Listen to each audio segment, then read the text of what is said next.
Hey there, Shalom, and welcome to the Crackspot channel. In this video, we are going to learn about the abyss, a place that is both physical and spiritual, and where no spirit wants to go. The abyss has a real geographical location upon this planet Earth.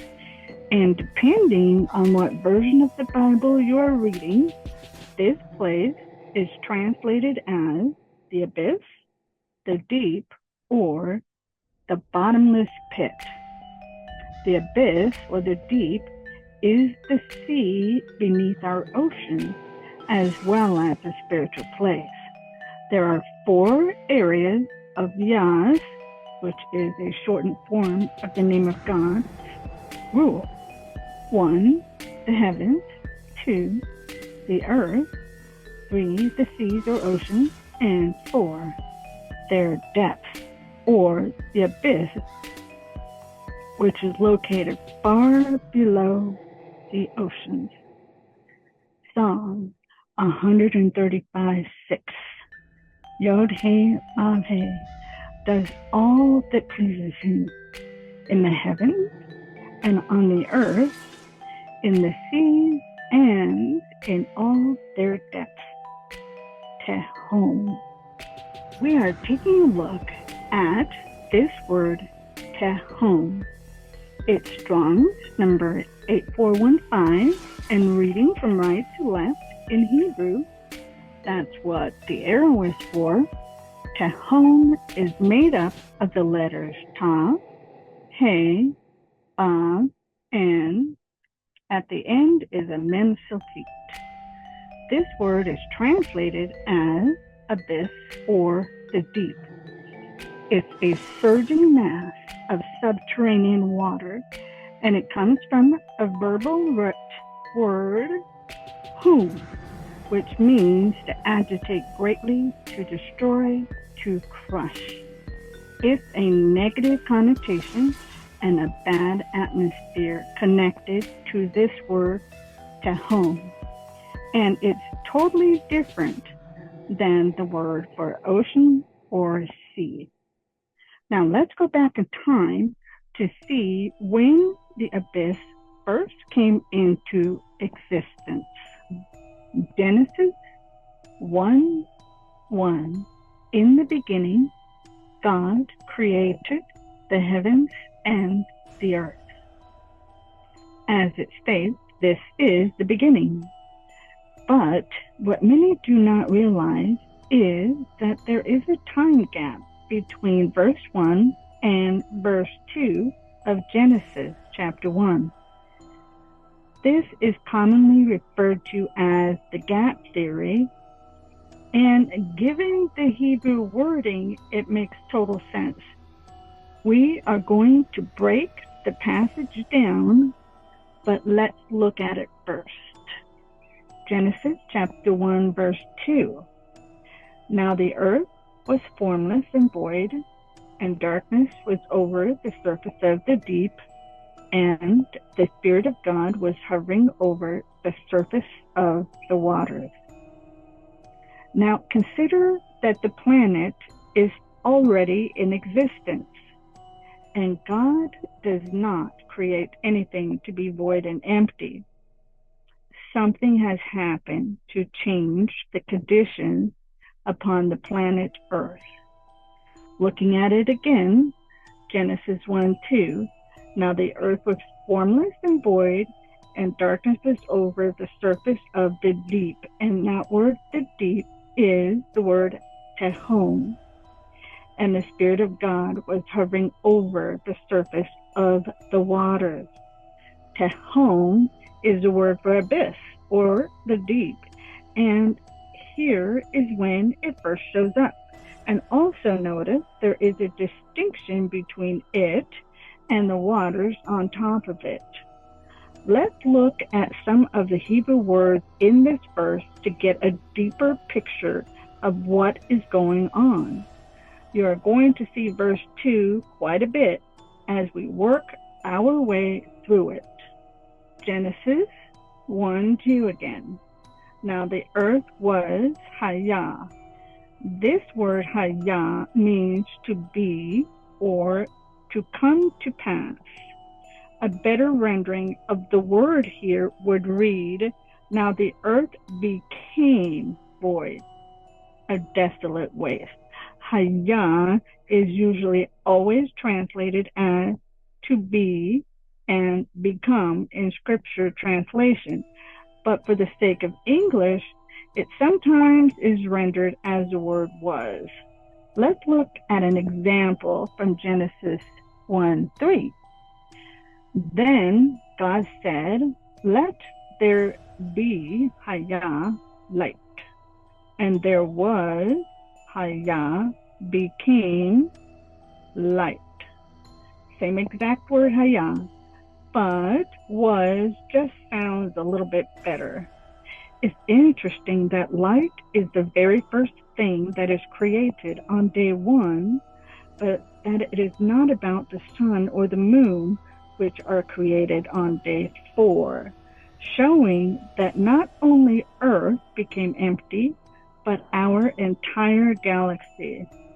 Now, going back to verse 2, understand that the Earth became formless. Genesis 1:2. Now the earth became Hayah, formless, tohu, and void, bohu. Now the word formless in Hebrew is tohu, but it doesn't really mean formless. This is obvious as the earth itself is still in existence. Neither is it completely empty as we have the deep and we have water over the top of it. The word tohu carries the meaning of chaos, confusion, and emptiness in the sense that life as we know it is absent. Surprisingly, the word bohu is actually an unused and unknown word. So translators are guessing when they ascribe the English word void to it. We have another place in the Bible where this tohu and bohu combination shows up, and that's in Jeremiah. Now, Jeremiah has a vision of the time where no man existed on earth, and it was empty because it became that way. Let's go look at that. Jeremiah chapter 4, verses 23 and 25. I beheld the earth, and indeed it was, and there's that word hayah, it became without form and void. There's your tohu and bohu. And the heavens, they had no light.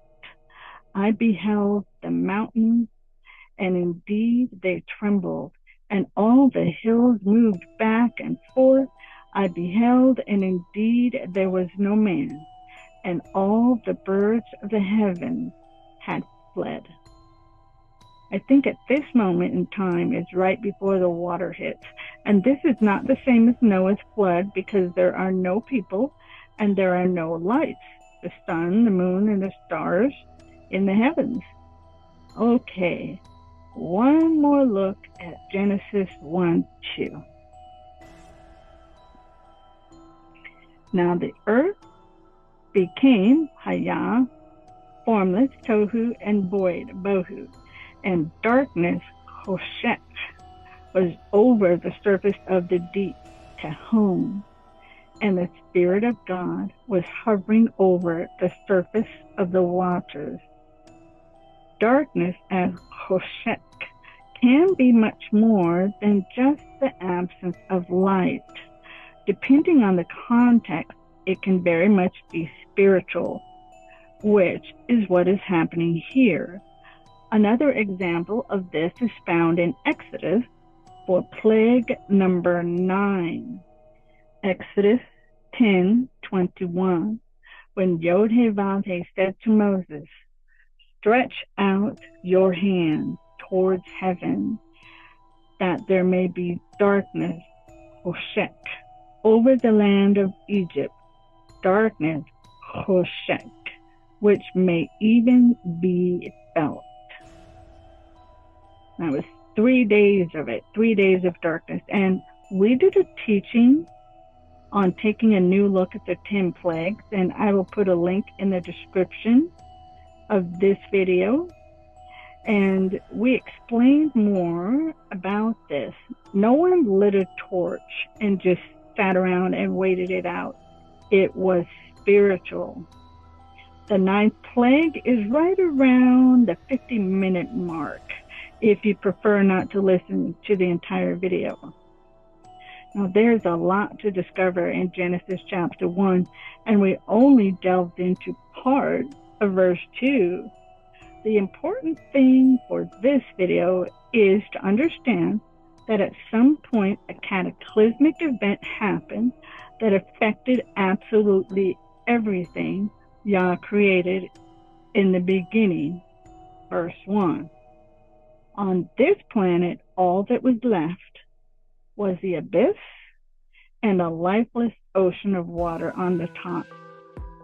Now Yah would build again, and the abyss, the physical and spiritual, would always sit underneath our ocean. We are going to first examine the physical aspect of the abyss before moving to the terrifying place demons hate in the spiritual. Let's explore a little bit of science concerning the physical location of the abyss. The abyss actually covers 71% of the earth, and the average ocean depth is around 2 miles deep. But in the deepest places, where it is the abyss, it actually plunges to a depth of around 7 miles, deeper than our tallest mountain, Mount Everest.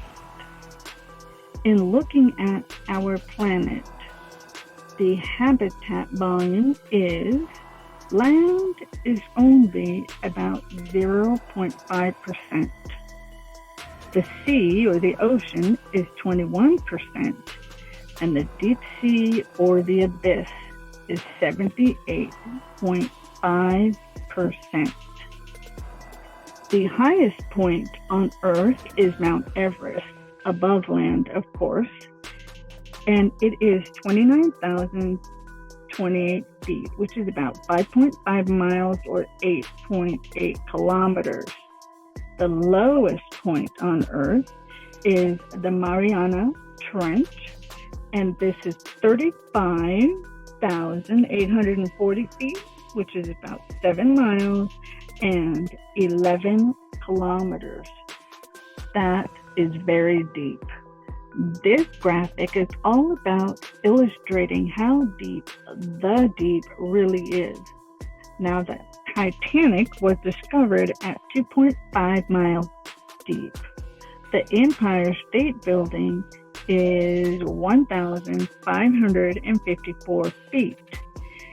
It takes nearly 9 Empire State Buildings down to this level at only 2.5 miles. And this infographic illustrates the top to the deepest known part. Let's look at it. Starting at the top, we have 40 meters. This is the max depth that scuba divers can dive. Next one down is 301 meters. This is the height of the Eiffel Tower. 500 meters deep is the deepest level a blue whale can dive. Next, 1,000 meters is the max depth at which sunlight can reach. Then we have 1,828 meters. This is the same as the lowest point of the Grand Canyon.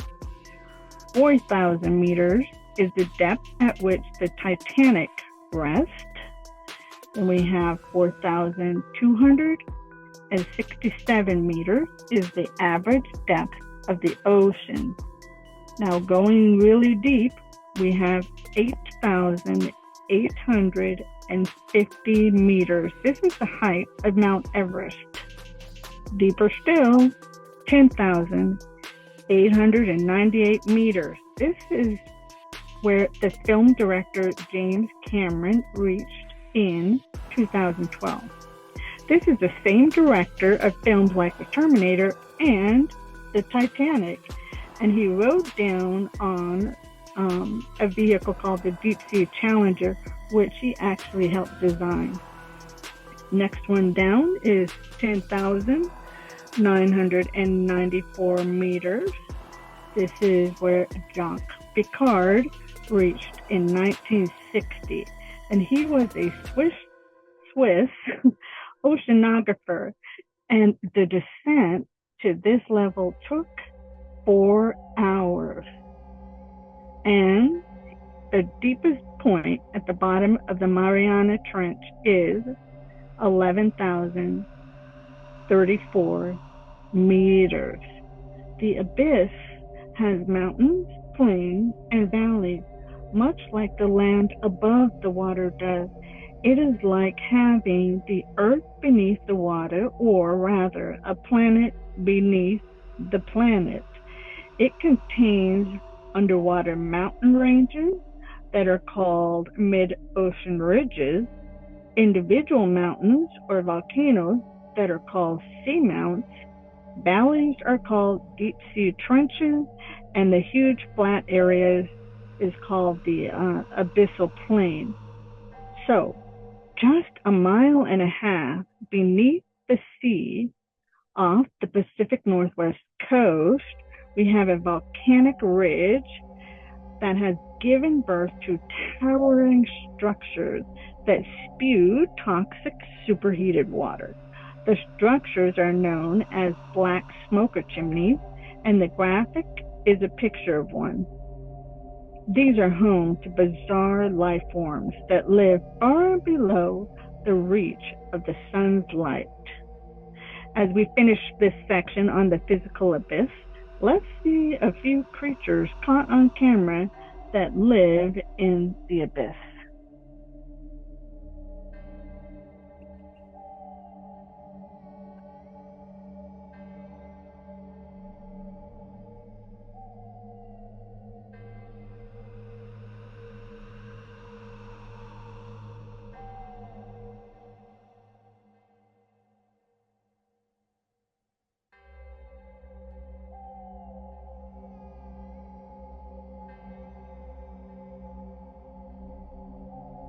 Those are some weird and creepy looking creatures. One has to wonder if the spiritual veil is thinner in water and the fact that no light reaches them.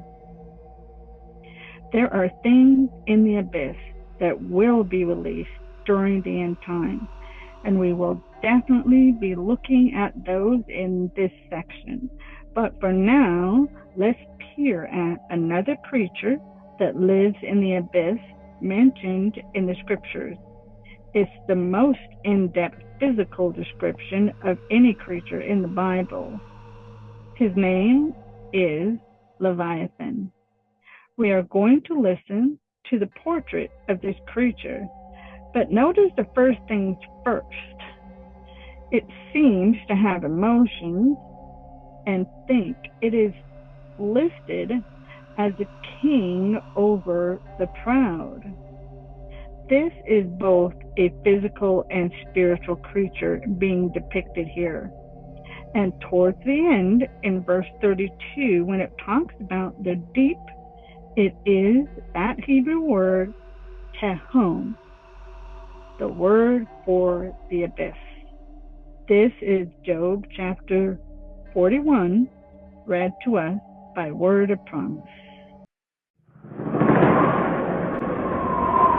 Can you draw out Leviathan with a hook, or snare his tongue with a line which you lower?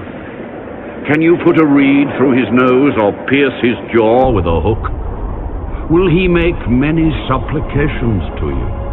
Will he speak softly to you? Will he make a covenant with you? Will you take him as a servant forever? Will you play with him as with a bird? Or will you leash him for your maidens? Will your companions make a banquet of him? Will they apportion him among the merchants? Can you fill his skin with harpoons, or his head with fishing spears? Lay your hand on him. Remember the battle. Never do it again. Indeed, any hope of overcoming him is false. Shall one not be overwhelmed at the sight of him? No one is so fierce that he would dare stir him up. Who then is able to stand against me? Who has preceded me that I should pay him? Everything under heaven is mine. I will not conceal his limbs, his mighty power, or his graceful proportions. Who can remove his outer coat? Who can approach him with a double bridle? Who can open the doors of his face with his terrible teeth all around? His rows of scales are his pride, shut up tightly as with a seal. One is so near another that no air can come between them. They are joined one to another. They stick together and cannot be parted. His sneezings flash forth light, and his eyes are like the eyelids of the morning. Out of his mouth go burning lights. Sparks of fire shoot out. Smoke goes out of his nostrils as from a boiling pot, and burning rushes. His breath kindles coals, and a flame goes out of his mouth. Strength dwells in his neck, and sorrow dances before him. The folds of his flesh are joined together. They are firm on him and cannot be moved. His heart is as hard as stone, even as hard as the lower millstone. When he raises himself up, the mighty are afraid. Because of his crashings, they are beside themselves. Though the sword reaches him, it cannot avail, nor does spear, dart, or javelin. He regards iron as straw, and bronze as rotten wood. The arrow cannot make him flee. Sling stones become like stubble to him. Darts are regarded as straw. He laughs at the threat of javelins. His undersides are like sharp potsherds. He spreads pointed marks in the mire.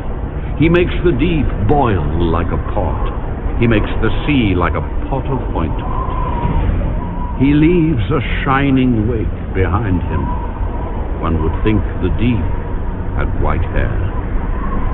On earth there is nothing like him which is made without fear. He beholds every high thing. He is king over all the children of pride. We are now in the New Testament at the Sea of Galilee. We are going to go over an event in the ministry of Yeshua where demons begged him not to send them to the abyss. This occurrence shows up in 3 Gospels. Each retelling adds a little bit more detail to what happened. Yeshua and his disciples will cross the Sea of Galilee to go into Gentile territory. This sea is actually the largest freshwater lake in Israel and is known as Lake Tiberias and also Kinneret. Now, Kinneret in Hebrew means violin, and it's actually similar to the shape of the lake. It sits in the northeast part of Israel along the borders of Jordan and Syria. All right, so let's listen to Luke chapter 8, verses 26 through 39. Then they sailed to the country of the Gadarenes, which is opposite Galilee.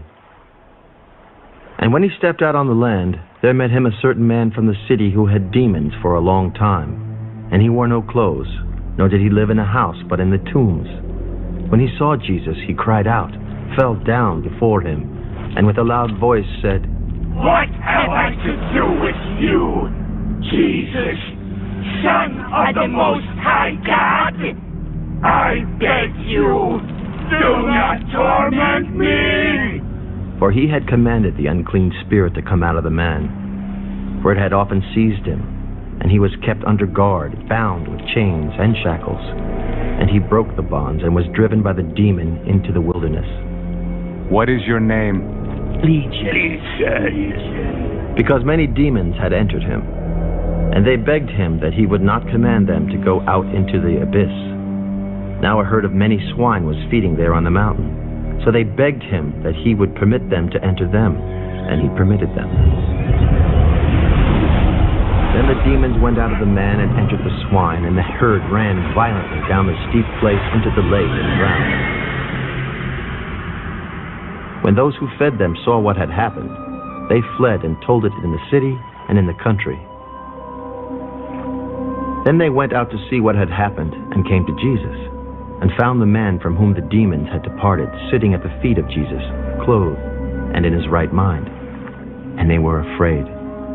They also, who had seen it, told them by what means he who had been demon-possessed was healed. Then the whole multitude of the surrounding region of the Gadarenes asked him to depart from them, for they were seized with great fear. And he got into the boat and returned. Now the man from whom the demons had departed begged him that he might be with him. But Jesus sent him away. "Return to your own house, and tell what great things God has done for you." And he went his way and proclaimed throughout the whole city what great things Jesus had done for him. There are so many great things to learn from this event. The first being you can be overrun with thousands of demons, and they cannot stop you from running to Yeshua for deliverance. Also, this Gentile demoniac becomes the very first person Yeshua tells to go share everything God did for him. The demons are terrified of the abyss because it is a prison for evil spirits, and they don't want to be trapped there. The Gospel of Mark states that there were around 2,000 pigs. Why so many? These pigs were actually dedicated for the sacrifice to the god Zeus as part of worship. The area was close to a major temple of Zeus, and when all the pigs drowned, it was a serious blow to the ritual idolatry of the area, which is why the people begged Jesus to leave. When the demons go into the pigs went psycho and ran down the steep bank and drowned. Now, the demons didn't want this, as they enjoy inhabiting flesh, and since these pigs were slated for idol worship as sacrifice to Zeus, these spirits could enjoy the bloodletting and pain of the pig, and then go into those participating in the ritual. Someone said, this whole incident happened because God hates devil's hands. Well, we know that God loves all of his creation. A demoniac was just delivered, and he wasn't even in the area where Yeshua normally would be. Yeshua went to find him. So I'd like to suggest another way of looking at it. The pigs did not run willy-nilly all over the hillside. They headed straight for the water. Perhaps they were cooperating with God's divine plan. Maybe they gave their lives to put a serious dent in the demonic power of the region. And if this is true, maybe those demons wound up in the abyss after all. In the Old Testament, we have the word Tehom, and in the New Testament, the Greek word Abussos is used. means without, and Abussos means bottom. So you will see this translated as bottomless or abyss, because Abussos means without a bottom. Now remember, we are focused on the spiritual abyss, which is a prison for all kinds of evil spirits. We are getting ready to listen to an excerpt from the book of Enoch, which has a great description of the spiritual abyss. The book of Enoch was actually in the original King James Bible for hundreds of years before a committee focused on money and a dislike for the supernatural took it out. There are well over 100 phrases within the New Testament that have their origin and precedent found in the book of Enoch. In fact, many of the key concepts used by Yeshua himself are directly connected to terms and ideas from the book of Enoch. Enoch is mentioned in Jude verses 14 and 15, which is a direct quote taken from the book of Enoch, chapter 1, verse 9. So let's listen to Christopher Glenn read from Enoch. He'll be reading from chapter 18, verses 11 through 14. And I saw a deep abyss, with columns of heavenly fire, and among them I saw columns of fire fall, which were beyond measure alike, towards the height and towards the depth. And beyond that abyss I saw a place which had no firmament of the heaven above, and no firmly founded earth beneath it. There was no water upon it, and no birds, but it was a waste and horrible place. I saw there 7 stars, like great burning mountains, and to me, when I inquired regarding them, the angel said, "This place is the end of heaven and earth. This has become a prison for the stars and the host of heaven." Enoch makes it clear that the abyss is a prison for evil spirits. Now it is time for the last book of the Bible, Revelation. There are all kinds of evil things coming up out of the abyss in this book, and there appears to be an overlap between the physical and spiritual. The first creature we will look at, which is very important in the end time prophecies, is referred to as the beast. This beast will come up from the abyss. Revelation chapter 11, verse 7. When the 2 witnesses have finished testimony, the beast that comes up from the abyss, and there's that word in Greek, Abussos, will wage war with them and will overpower and kill them. There are actually 3 different beasts in Revelation. The one from the abyss, the one from the sea, and the one from land. Both of these, the sea and the land beast, are found in Revelation 13. When reading, pay attention to what beast does what. They all have different functions. Now, some will try to equate the devil with the beast of the abyss. However, the devil is always stated to be a dragon or Satan, not a beast, and he is not in the abyss, but he will be. And he will be towards the very end. Revelation chapter 20, verse 1. Then I saw an angel coming down from heaven with the key to the abyss, holding in his hand a great chain. Verse 2. He seized the dragon, that ancient serpent, who is the devil and Satan, and bound him for 1,000 years. Verse 3, and he threw him into the abyss, shut it, and sealed it over him, so that he could not deceive the nations until the 1,000 years were complete. After that, he must be released for a brief time. It only takes one angel to deal with the devil. His power is absolutely no comparison to Yah, the Most High God.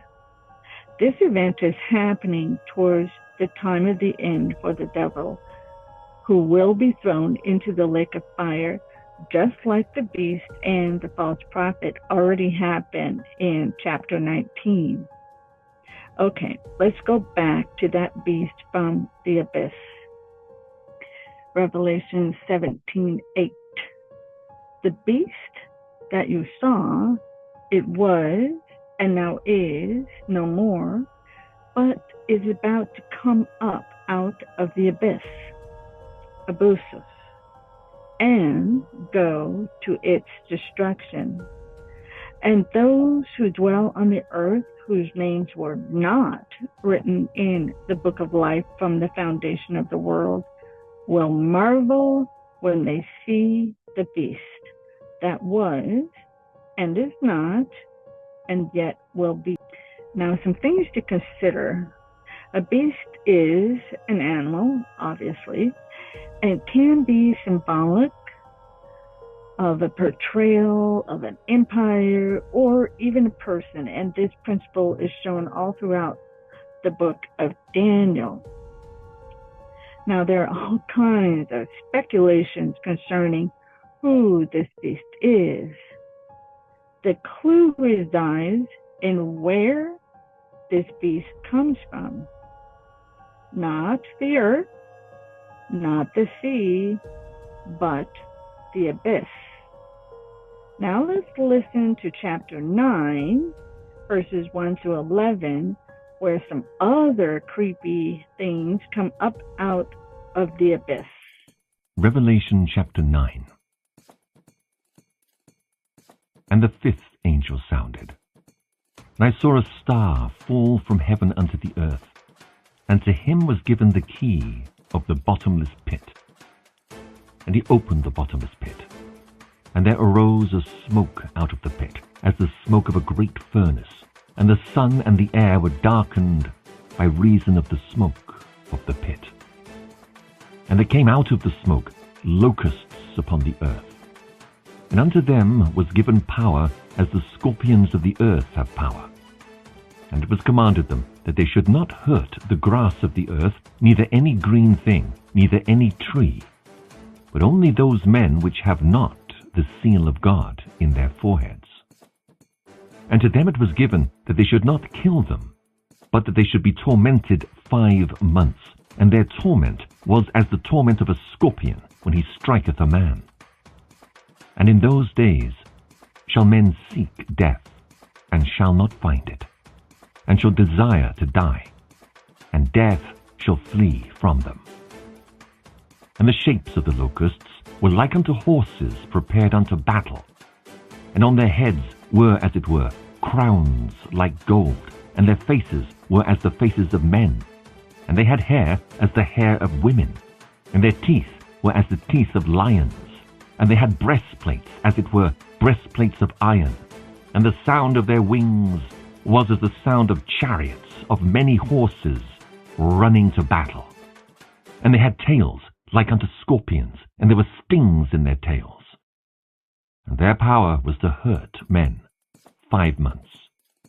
And they had a king over them, which is the angel of the bottomless pit, whose name in the Hebrew tongue is Abaddon, but in the Greek tongue hath his name Apollyon.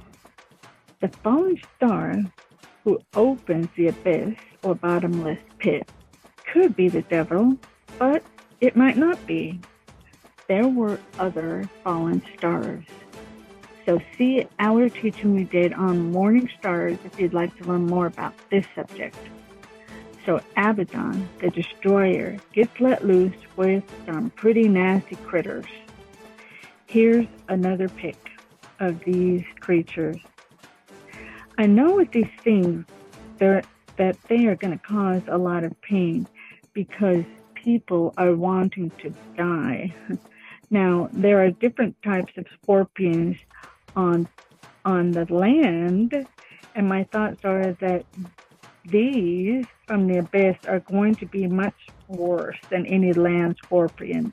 And the side effects from an extremely poisonous scorpion sting is pretty atrocious. But this is going to be a whole nother ball game. Because we have people wanting to die, and that's a pretty good indicator of how bad this really is. So the abyss will serve its purpose until it is no longer needed. This will happen when Yah creates a new heaven and earth. Revelation 21:1. Then I saw new heavens and a new earth, for the first heavens and earth had perished. Also, the first sea was no more. I got this translation from the Hebrew book of Revelation. I always wondered why there was going to be no more oceans or seas in the new earth. For us ocean lovers, this is pretty disappointing.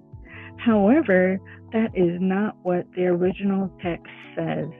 It says that the first sea will be no more, and that means the abyss, as it is the first sea. This makes total sense, as a prison for evil spirits will no longer be needed, as they will be judged and dealt with. If you want to read the Hebrew book of Revelation, then I encourage you to go to www.hebrewgospels.com. It is an excellent resource for recovered manuscripts of Hebrew books of the New Testament that were actually written way before the Greek. In doing this study on the abyss, I started thinking about the verse where Yeshua talks about how it would be better to have a millstone tied around the neck and thrown into the depths of the sea than to harm a little one. And I suddenly realized this was not about drowning. The emphasis was the depths of the sea. And now we know what's down there. He was stating it's better to go to the abyss than to harm a little one. And that is a scary statement. You can find where he says that in the book of Luke, chapter 17, verse 2. Now, no one can know with certainty whether there was other life forms existing on this planet when the first flood hit and created the abyss.